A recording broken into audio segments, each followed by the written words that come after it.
Umat Tuhan yang terkasih dalam Yesus Kristus, Salam. Jumpa lagi di renungan malam ini. Karena itu dari Pastori 4 Jemaat Koinonia, saya menyapa umat Tuhan. Salam damai sejahtera. Saya mengajak kita, baiklah kita menyatakan syukur kita kepada Tuhan dan mendengarkan kebenaran firman-Nya. Mari kita berdoa. Tuhan Yesus, kami sungguh membutuhkan firman-Mu. Karena itu datanglah dan memberkati kami sekalian. Dalam nama Yesus Kristus kami berdoa. Amin. Umat Tuhan yang terkasih dalam Yesus Kristus, kita boleh memperhatikan bacaan kitab suci dalam Efesus pasalnya yang pertama, ayatnya yang ketiga sampai dengan ayatnya yang ke-14. Bapak Ibu, saudara-saudara yang terkasih di dalam Yesus Kristus.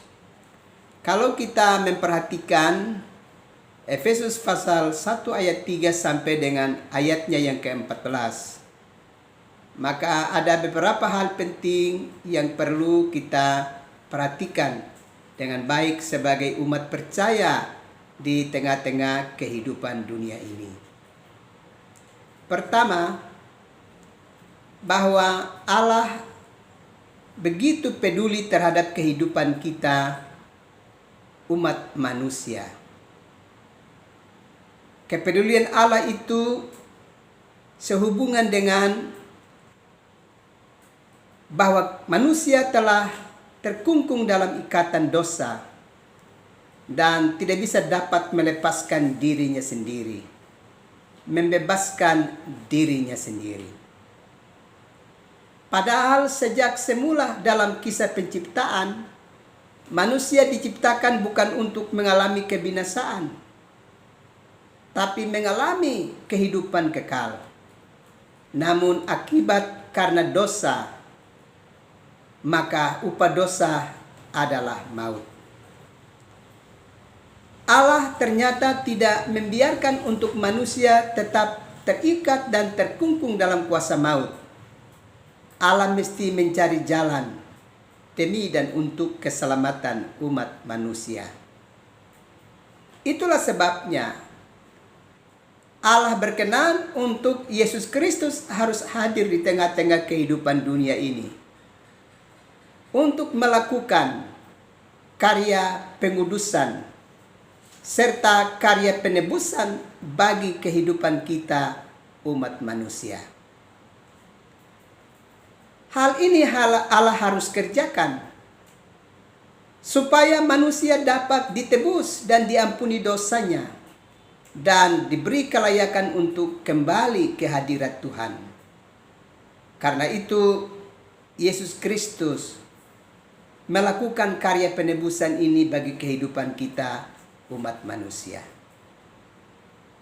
Karena itu kita mesti ingat bahwa di dalam karya Yesus Kristus kita telah dikuduskan di dalam kehidupan kita. Itulah sebabnya kalau kita juga belajar di dalam kitab Wahyu pasal yang ke-14 ayat yang ke-12, di sana mau memberi penegasan kepada kita bahwa bagian yang dikerjakan oleh Allah itu sudah tuntas dan final. Karena itu bagian kita adalah memelihara kekudusan hidup kita sebagai umat percaya dan turuti perintah Tuhan dan tetap beriman kepada Yesus Kristus. Dengan demikian, jangan pernah kita sia-siakan karya besar yang sudah dilakukan oleh Allah dalam Yesus Kristus bagi kehidupan kita sekalian. Dan kebenaran firman Allah menegaskan kepada kita untuk kita harus sungguh-sungguh percaya kepada Yesus Kristus. Kalau kita baca di dalam Efesus pasal 1 ayat 3 sampai 14, dengan jelas dikatakan kepada kita bahwa Di dalam Yesus Kristus itulah segala sesuatu telah dipersatukan di dalam dirinya, baik yang di sorga maupun yang di bumi.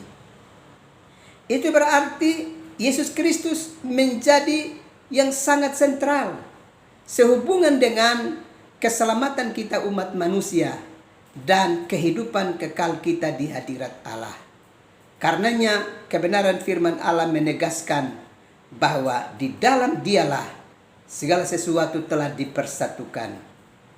Itu jelas di dalam ayat yang ke-10 dari Efesus pasal 1 ayat yang ke-3 sampai 14. Sebagai persiapan kegenapan waktu untuk mempersatukan di dalam Kristus sebagai kepala segala sesuatu, baik yang di sorga maupun yang di bumi. Karena itu mengapa kita harus percaya kepada Yesus Kristus? Sebab di dalam Yesus Kristuslah kita yang telah terusir keluar dari Taman Firdaus itu kembali dipersatukan oleh Allah dengan dirinya melalui dan di dalam Yesus Kristus. Sehingga dalam kitab Wahyu pasal 14 ayat yang ke-12 memberi pesan kita harus beriman kepada Yesus. Karena memang Dialah di dalam dirinya kita dipersatukan dengan Allah. Karena Dia adalah Tuhan. Dia adalah Allah itu sendiri. Karena itu di dalam Efesus pasal 1 ini jelas bahwa Allah telah melakukan karya pengudusan dan penebusan bagi kehidupan kita umat percaya. Bukan hanya itu yang dikerjakan oleh Allah bagi kita. Melalui bacaan ini juga diingatkan kepada kita bahwa melalui karya penyelamatan Yesus Kristus, kita juga sekaligus diangkat menjadi anak-anak Allah. Supaya apa? Supaya status kita jelas di hadirat Allah sebagai anak-anak Allah. Dengan demikian, kita adalah pewaris dari kerajaan Allah. Dengan demikian, tempat kita jelas, rumah Bapa di sorga. Kalau kita belajar di dalam Injil Yohanes pasal 14 ayat 2 dan 3 jelas, Yesus Kristus telah menyatakan bahwa Dia telah menyediakan rumah di sorga bagi kita sekalian. Dan melalui karyanya, Dia telah mengangkat kita menjadi anak-anaknya. Maka tempat yang telah Dia sediakan, rumah Bapa di sorga itu menjadi bagian bagi kita. Juga selanjutnya dengan jelas dikatakan bahwa melalui Roh Kudus kita dimeteraikan oleh Allah. Dengan demikian karya Allah itu menjadi sempurna dan total bagi kita sekalian. Bapak Ibu, saudara-saudara yang terkasih di dalam Yesus Kristus, kalau kita sudah diangkat menjadi anak-anak Allah, itu berarti kita harus ingat bahwa kita adalah anak-anak terang. Kita bukan lagi anak-anak kegelapan. Dan sebagai anak-anak terang, kalau kita belajar di dalam Efesus pasal yang kelima, di sana dengan jelas mengingatkan kepada kita apa yang mesti dihindari oleh anak-anak terang di dalam hari-hari hidupnya. Kalau kita perhatikan di dalam Efesus pasalnya yang kelima, jelas dikatakan di sana. Khususnya kalau kita baca di dalam ayatnya yang kelima. Karena ingatlah ini baik-baik. Tidak ada orang sundal, orang cemar, atau serakah artinya penyembah berhala yang mendapat bagian di dalam kerajaan Kristus dan Allah. Ayat yang ke-6. Janganlah kamu disesatkan orang dengan kata-kata yang hampa, karena hal-hal yang demikian mendatangkan murka Allah atas orang-orang durhaka. Ayat yang ke-8 jelas, memang dahulu kamu adalah kegelapan, tetapi sekarang kamu adalah terang di dalam Tuhan. Sebab itu hiduplah sebagai anak-anak terang. Ayat yang ke-9, karena terang hanya berbuahkan kebaikan dan keadilan dan kebenaran. Kalau demikian, perbuatan-perbuatan kegelapan, tindakan-tindakan yang hanya menciderai kekudusan Allah dalam hidup kita dan mencederai kehidupan sesama kita, patut kita jauhi di dalam hari-hari hidup kita. Sebab kita bukan anak-anak kegelapan, tapi kita adalah anak-anak terang. Karena itu sebagai anak-anak terang, kita harus berbuahkan kebenaran.